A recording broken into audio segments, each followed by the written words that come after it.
আজকে একটু ধনে পাতার আচার বানাবো, তাই এগুলো রেডি করে নিয়েছি।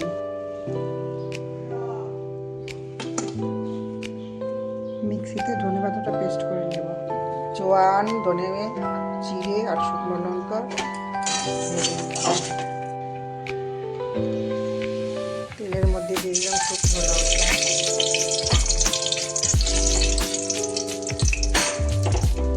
আদা, রসুন,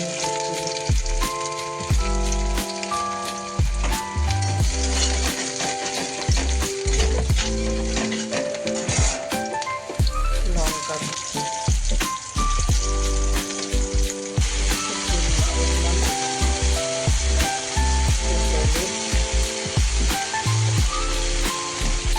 দিলাম পেস্ট করা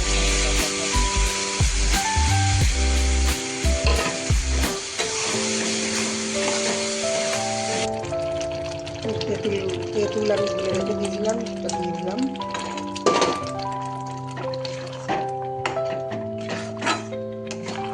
আর একটুখানি শুকিয়ে নেব, তারপর একটু ভাজা মশলা দিয়ে তৈরি হয়ে গেছে আমার ধনে পাতার চাটনি। একটু ভাজা মশলা মিশিয়ে দিলাম,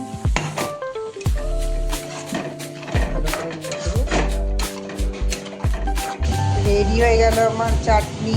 এটা ভাত, রুটি, পরোটা সব কিছুর সঙ্গে খাওয়া যায়।